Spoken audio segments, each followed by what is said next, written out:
Assalamualaikum Dokter Ben, apa kabar? Waalaikumsalam warahmatullahi wabarakatuh, Pak Ihsan. Bagaimana Dok? Sehat Dok? Pagi-pagi semangat? Hari Ayah ini Dok. Alhamdulillah, Pak Ihsan. Ya.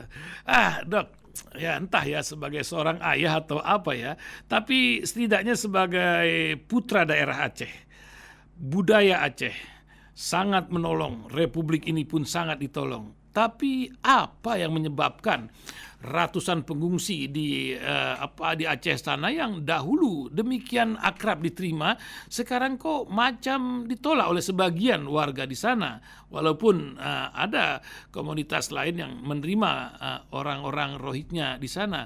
Apakah di balik ini ada apa? Perdagangan manusia kah? Atau bentrok budaya kah? Atau ada apa di balik ini? Mungkin Dokter Ben bisa mengingatkan, hingga dari PBB harus mengingatkan lagi penerimaan kepada pengungsi itu kewajiban. Nah, bagaimana Dok? Silakan. Kalau tidak salah ada buku yang diterbitkan tentang ini Dok ya. Silakan Dok. Ya, ini cerita pengungsi Rohingya, Pak Ihsan. Ini bukan cerita dalam waktu yang dekat, tapi sudah sangat lama. Dan saya ingat sekali waktu saya di Aceh, saya masih mahasiswa. Ini pengungsi Rohingya ini sudah ada, Pak Ihsan, sudah ada. Jadi bukan cerita baru. Dan dulu karena publikasinya kurang, Pak Ihsan, dan masyarakat Aceh juga, kode juga wajahnya ini kan cerita lama, Pak Ihsan ya, cerita lama. Dan saya ingat betul waktu saya masih mahasiswa, Pak Ihsan, dan kita pun mendengar cerita yang sama, dan ketika itu masyarakat Aceh welcome untuk menerima pengungsi. Karena memang dari wajah itu antara pengungsi Rohingya sama orang Aceh ini agak mirip-mirip, Pak Ihsan. Terutama orang-orang daerah PD itu agak mirip-mirip sama orang-orang Rohingya. Dan kemudian kita juga bisa mendengar atau membaca berita sekitar 5 tahun yang lalu, Pak Ihsan, ketika masyarakat Aceh menyongsong dengan perahu untuk menjemput pengungsi Rohingya, Pak Ihsan. Dan mereka mendaratkan dan mereka memperlakukan begitu mulia, dan banyak tersentuhlah publik kita maupun dunia internasional melihat bagaimana keluhuran orang Aceh menerima pengungsi, Pak Ihsan. Dan sekarang kita melihat bahwa karena pengungsi begitu banyak, Pak Ihsan, kemudian terjadi resistensi dari masyarakat Aceh. Dan informasi-informasi yang saya terima, Pak Ihsan, bahwa memang masih ada debatable di kalangan masyarakat Aceh dengan Rohingya ini, Pak Ihsan. Memang salah satu yang menimbulkan begitu gesekan adalah publikasi yang negatif terhadap perilaku yang dibawa oleh para pengungsi ini, Pak Ihsan.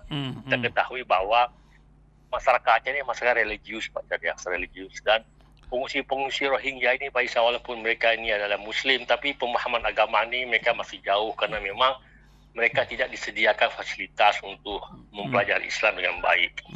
Sehingga mereka hidup begitu lama di fungsi, terutama di Cox's Bazar, Pak Ihsan, perbatasan antara Myanmar dengan Bangladesh, kemudian dengan perdagangan manusia dengan janji-janji muluk. Nah, mereka mengorbankan uang dan nyawa mereka, pertaruhannya untuk datang ke dunia ketiga. Dan dengan kemampuan ekonomi, akhlak mereka dan pemahaman agama mereka yang rendah, Pak Ihsan, sehingga masyarakat yang religius ini menampung orang Rohingya ini menjadi hal yang agak berat, Pak Ihsan. Walaupun saya juga mendapatkan informasi ada juga orang-orang Rohingya yang hafiz Quran, Pak Ihsan, yang mereka paham agama, mereka tampung, Pak Ihsan, dan mereka jadi guru ngaji di beberapa pondok-pondok dayah masyarakat di Aceh, Pak Ihsan.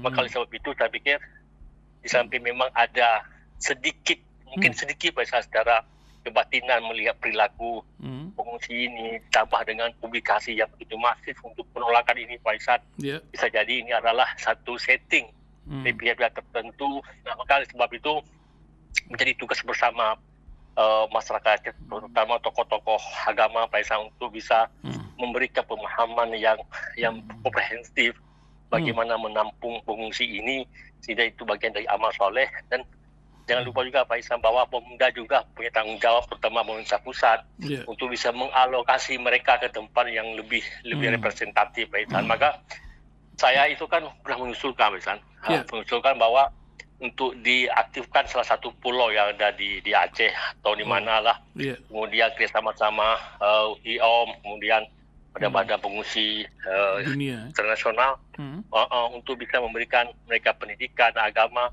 untuk menunggu negara ketiga menampung mereka yang pernah dilakukan oleh Indonesia terhadap pengungsi Vietnam tahun 70-an Pak Ihsan.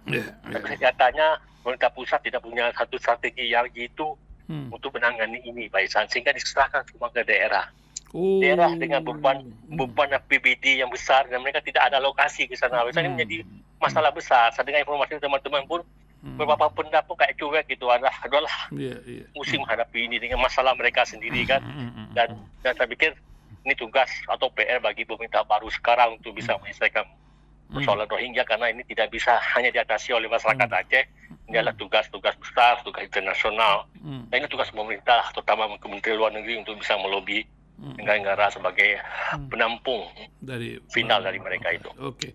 Pesan terakhir Dr. Ben atas pengungsian yang terus merengsek dari Cox Bazar, apalagi sekarang ini keadaan Cox Bazar sedemikian.